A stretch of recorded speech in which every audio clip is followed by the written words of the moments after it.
नमस्कार. प्रेमाची गोष्ट या मालिकेच्या आजच्या भागामध्ये मी तुम्हा सर्वांचे मनपूर्वक स्वागत करते. आजच्या भागामध्ये पाहायला मिळतं कार्तिक हा बॅग भरून अलिबागला न जाता गावाला जाण्यासाठी तयार होत असतो. तर इकडे सागरने लाईट बंद केलेली असते. तर कार्तिक हा रूममध्ये बॅग भरत असतो. तितक्यातच सागर रूममध्ये येतो. कार्तिक मात्र घाबरून गेलेला असतो. कार्तिकच्या समोर सागर येताच कार्तिक बोलू लागतो, सागर तू? मी तर घाबरून गेलो होतो. तरी सागर बोलतो, पण तुम्ही कुठे चालला आहात?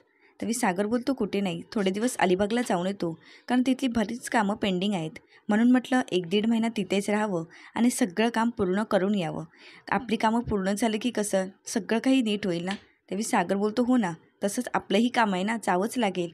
तरी सागर हा कार्तिकला बोलू लागतो, तुमचा जुना मोबाईल दुरुस्त काही होत नाही आहे, त्यामुळे मी नवीन मोबाईल ऑर्डर केला आहे, तो तुम्हाला लवकरच मिळेल. तरी कार्तिक बोलतो, हो चालेल, पण तू का घेतोय सागर, मी घेतला असताना. तरी सागर बोलतो, का? मी घेऊन देतो आहे ना तुम्हाला. तरी कार्तिक बोलतो, पण माझा जुना मोबाईल. तरी सागर बोलतो, हो आहे तो माझ्याजवळ.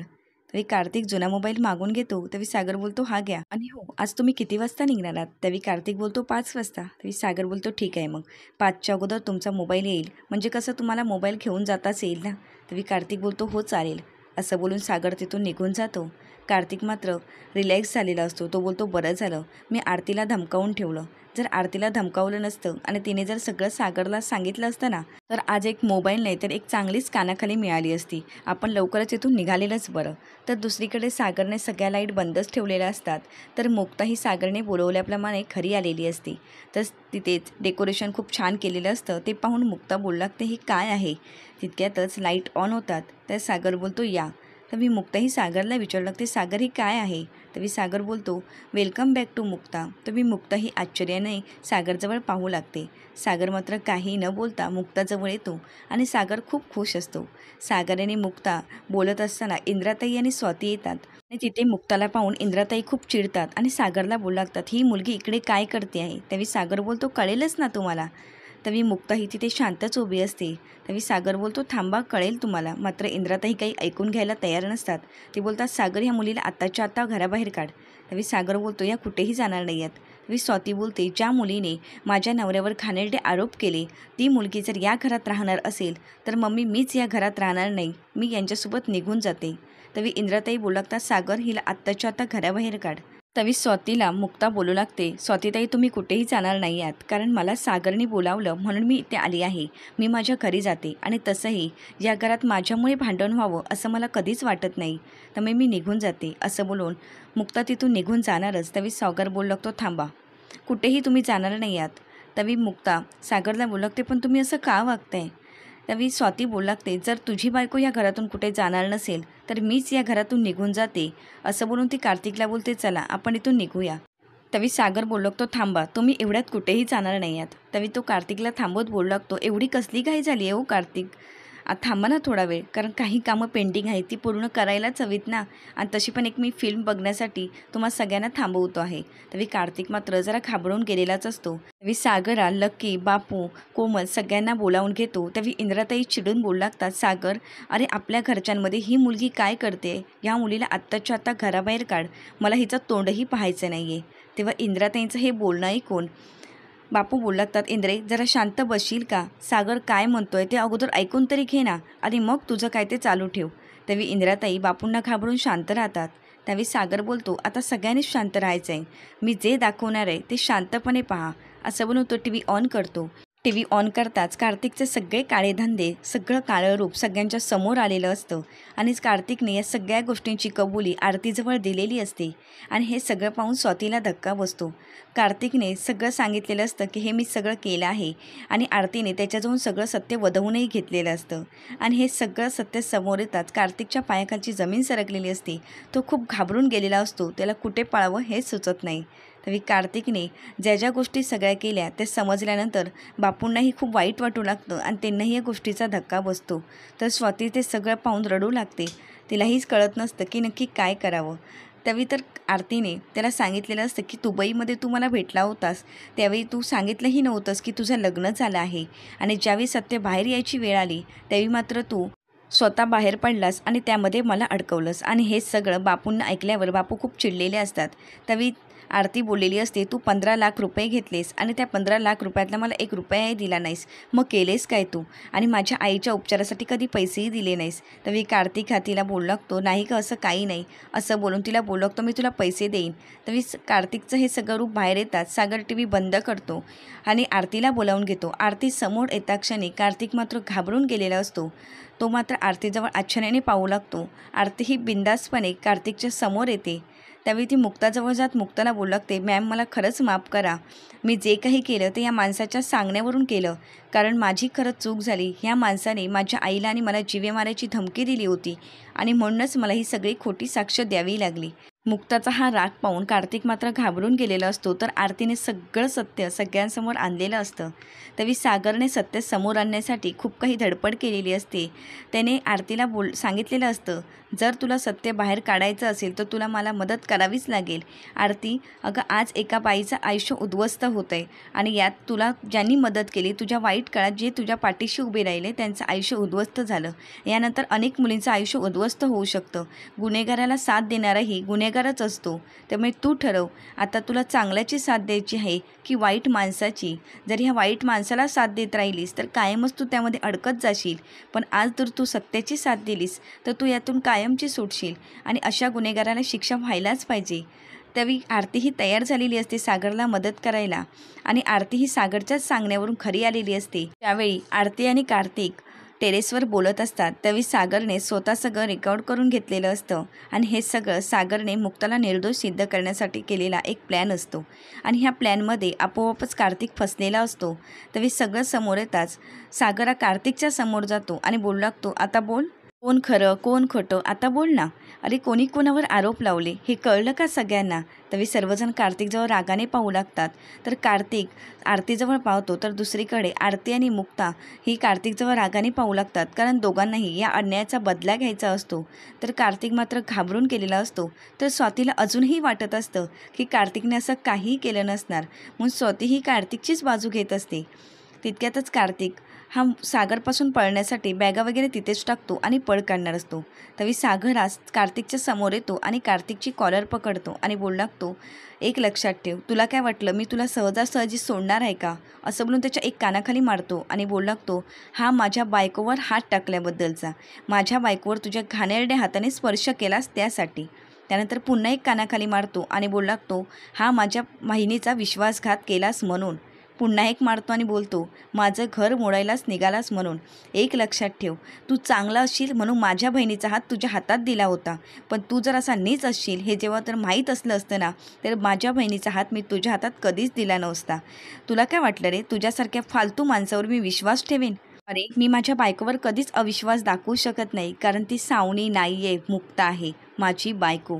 असं बोलून सागर पुन्हा एकदा कार्तिकच्या कानाखाली मारतो आणि मुक्ताच्या पायावर टाकतो. तरी मुक्ताही सागरजवळ पाहू लागते. सागर हा खूप चिडलेला असतो. तरी तो कार्तिकला बोलू लागतो, माझा पहिल्यापासूनच तुझ्यावर संशय होता, पण माझ्या हातात कोणताही पुरावा नव्हता. तर इंद्राताईंना स्वतःचीच लाज वाटायला लागते. त्या खालीमान करून उभ्या असतात. तितक्यातच मुक्ताचे आईवडील तिथे येतात. तरी मुक्ताचे वडील बोलू लागतात, काय चाललं हे जावई बापू? तरी सागर बोलू लागतो, हाच आहे तो गुन्हेगार ज्याने मुक्तावर अत्याचार करण्याचा प्रयत्न केला. तरी बापू बोलू लागतात, याला जावई म्हणायचीही लाज वाटते. तरी सागर बोलू लागतो, बाबा ज्याने मुक्तावर अत्याचार केला तो माणूस हाच आहे आणि कार्तिकनेच अत्याचार केला हे सगळं काही सिद्ध झालं आहे. बाबा मी खरंच माफी मागतो तुमची, कारण माझ्याजवळ पुरावा नव्हता म्हणून मी काहीच बोलू शकलो नव्हतो आणि सत्य बाहेर आणण्यासाठी मला हे सगळं शांतपणे करावं लागलं. तरी इंद्राताईही शांत असतात, त्यांना काहीच बोलता येत नाही, कारण त्यांनाही स्वतःची चूक कळालेली असते. तरी सागर हा खूप चिडून बोलू लागतो, कार्तिकनेच मुक्तावर हात टाकला होता. हे कळताच मुक्ताच्या आईवडिलांनाही धक्का बसतो. तरी मुक्ताचे वडील लगेचच कार्तिकच्या समोर येतात आणि कार्तिकची कॉलर पकडतात आणि बोलू लागतात, नालायक नीच माणसा, माझ्या मुलीवर हात टाकण्याची तुझी हिंमतच कशी झाली? सागरराव आत्ताच्या आता तुम्ही पोलिसांना बोलवा, नाहीतर या माणसाचा जीव माझ्याच हातून जाईल. तितक्यातच पोलीस तिथे येतात आणि कार्तिकला पकडतात. सागर हा पोलिसांना बोलतो, हाच आहे तो ज्याने माझ्या बायकोवर अत्याचार करण्याचा प्रयत्न केला. तरी ते बोलू लागतात, तुम्हाला मुक्ता कोळी यांच्यावर अत्याचार करण्याच्या आरोपाखाली आम्ही अटक करतोय. तरी सागरने सगळे पुरावे पोलिसांच्या ताब्यात दिलेले असतात. तर कार्तिका स्वतःला सोडवण्यासाठी बोलू लागतो, स्वाती माझ्यावर विश्वास ठेव. तर इंद्राताई बोलू लागतात, माझा जावई म्हणजे देव माणूस आहे, त्याच्यावर असे आरोप नका लावू. तो सागरला बोलू लागतात, सागऱ्या अरे घरचा मॅटर हा घरीच मिटव ना. त्यावेळी सागर बोलतो, आई शांत हो, या माणसाला शिक्षा व्हायलाच पाहिजे. त्यावेळी तो स्वातीला आणि इंद्राताई दोघांनाही थांबवतो आणि बोलू लागतो, या गुन्हेगाराला तुम्ही साथ देऊ नका, याने खूप मोठे गुन्हे केले आहेत. तर मुक्ताची आई सागरला बोलू लागते, सागरराव तुम्ही हे काय करताय? अहो त्यावेळी मग तुम्ही गप्प का राहिला होतात? तुमच्या ह्या गप्प राहण्यामुळे माणसांमध्ये गैरसमज निर्माण झालेत आणि तुमचा मुक्तावर विश्वासच नाही असंच आम्हाला वाटलं होतं. त्यावेळी सागर बोलतो, आई मला माफ करा, मला गप्प राहावं लागलं. त्यावेळीसुद्धा माझ्याजवळ पुरावे नव्हते. माझा मुक्ताच्या प्रत्येक शब्दावर विश्वास होता, पण पुरावे नव्हते म्हणून मला गप्प बसावं लागलं. कारण काही झालं तरी माझा मुक्तांवर पूर्ण विश्वास होता आणि मला हे सगळं सिद्ध करायचं होतं. मी तुम्हाला वचन दिलं होतं की मी तुमच्या मुक्ताला कधीच एकटं सोडणार नाही आणि आज मी माझा शब्द पाळला आहे आणि मी मुक्ताला निर्दोष सिद्ध केला आहे. तरी माधवीताईंनाही खूप अभिमान वाटू लागतो सागरचा. तरी सागर हात जोडून माधवीताईंची माफी मागतो. तर अजूनही स्वातीला मात्र सागरचा राग येऊ लागतो. त्याला आपला कार्तिकच बरोबर आहे असंच वाटू लागतं. त्यावेळी सागर बोलू लागतो, मी मुक्ताला कधीच एकटं सोडणार नाही असं बोलून तो मुक्ताजवळ जातो आणि मुक्ताला बोलू लागतो, मुक्ता मला माफ करा, त्यावेळी मी तुम्हाला काहीच बोललो नाही, पण माझा तुमच्यावर पूर्ण विश्वास होता आणि तो कायम राहील. मी तुमच्यावरचा विश्वास कधीच कमी होऊ देणार नाही आणि तुमची साथ तर मी कधीच सोडणारच नाही असं बोलून सागर बोलतो, मी आलोच. सागर रूममध्ये जातो आणि मुक्ताची बॅग घेऊन बाहेर येतो आणि मुक्ताला दिल्लीला जाण्यासाठी तो परवानगी देतो. तेव्हा सर्वजण सागरजवळ पाहू लागतात. तेव्हा सागर पुन्हा एकदा मुक्ताचा हात आपल्या हातात घेतो आणि मुक्ताला बोलतो, मी खरंच सांगतोय, माझा तुमच्यावर पूर्ण विश्वास होता आणि आजही आहे आणि तो कायम राहणार. तेव्हा मुक्ताही सागरच्या हातात हात देते आणि दोघंही खूप खुश असतात. तर दुसरीकडे इंद्राताई हे शांतच उभ्या असतात. तेव्हा बापू हे पुरुभाऊंना बोलू लागतात, मला खरंच माफ करा की आमच्यामुळे तुमच्या मुलीला खूप काही सहन करावं लागलं, नकळतपणे आमच्या हातूनही चुका झाल्या. तेव्हा बापूंना पुरुभाऊ बोलू लागतात, नाही असं काही नाही, तुम्ही माफी मागू नका. आज या नालायक माणसाला शिक्षा झाली यापेक्षा मोठं काहीच असू शकत नाही आणि तुम्ही सगळ्यांनी माझ्या मुक्तावर विश्वास दाखवलात याबद्दल खरंच थँक्यू. त्यावेळी ते बोलू लागतात, पण त्या मेसेजमुळे आमचाही गैरसमज झाला होता. त्यावेळी सागर बोलतो, ते मेसेजही त्या नीच माणसानेच केले होते. तर मुक्ताचे वडील हे सागरची माफी मागून बोलू लागतात, सागरराव मला माफ करा, माझा गैरसमज झाला होता, पण तुम्ही आज सिद्ध करून दाखवलात की मीच चुकीचं आहे आणि माझ्या मुलीवर विश्वास दाखवलात याबद्दल खरंच थँक्यू. तरी स्वाती मात्र रागाने रूममध्ये निघून जाते. मुक्ताचे वडील बोलू लागतात, सगळं काही ठीक आहे, आज त्या नराधमालाही शिक्षा झाली, पण वाईट या पोरीचं वाटते की हिच्या पदरात एक छोटी पोरगी आहे, हिला आयुष्यभर हे सगळं सहन करावं लागणार. तरी सागर आणि मुक्तालाही स्वातीताईंचं वाईट वाटू लागतं. तर इकडे आरतीही बोलू लागते, मॅडम खरंच मला माफ करा, तुम्ही मला वाईट काळात मदत केली, पण तुमच्यावर जेव्हा वेळ आली तेव्हा मी तुम्हाला मदत न करता तुमच्या विरोधात साक्ष दिली, पण ह्या माणसामुळे मला तसं वागावं लागलं. तरी मुक्ता बोलू लागते, आरती झालं गेलं सगळं विसरून जा, मीही काही मनात ठेवणार नाही आहे आणि तशीच वेळ माझ्यावरही आली असती तर मीही माझ्या फॅमिलीसाठी खोटीच साक्ष दिली असती ना. अगं मी तुझ्या जागी असते तरी मी तेच केलं असतं, त्यामुळे तू स्वतःला अपराधी वाटून नको घेऊस. तरी आरतीला मुक्ता बोलू लागते, खरं तर मीच तुझे आभार मानते की तू आज ह्या चांगल्या गोष्टीमध्ये यांची साथ दिलीस आणि म्हणूनच आज मी निर्दोष आहे हे सिद्ध होऊ शकलं. तरी सर्वजण खूप खुश असतात आणि मुक्ताही बोलू लागते, थँक्यू, तुम्ही सगळ्यांनी माझ्यावर विश्वास ठेवला. पुढील भागात पाहायला मिळतं, सईही मुक्ताला बोलू लागते, मुक्ताई आता आपण आपल्या घरी कधी जायचं आहे. तरी मुक्ताही सईला काहीच उत्तर देत नाही.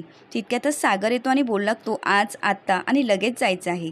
तरी सई खूप खुश झालेली असते. तरी मुक्ता बोलते, नाही मी नाही येऊ शकत घरी. तरी सागर बोलतो, का? आता तर सगळं क्लिअर झालं आहे ना, सत्य बाहेर आलं आहे, मग तुम्ही का येत नाही आहात? तरी मुक्ता बोलू लागते, मम्मी आणि स्वाती त्यांचं काय, स्वातीताईंचा आणि मम्मींचा माझ्यावर विश्वास नाही आहे. तर दुसरीकडे स्वातीही मुक्ताची माफी मागत बोलू लागते, मुक्ता मला माफ कर, मी तुझ्यावर अविश्वास दाखवला. तर दुसरीकडे इंद्राताई हे माधवीताईंना बोलू लागतात, मी खरंच माफी मागते, आमचं चुकलं, पण मुक्ताला घरी पाठवा. तरी माधवीताई विचार करू लागतात. तरी सागरही त्यांच्या सगळ्यांच्या निर्णयाजवळ पाहू लागतो.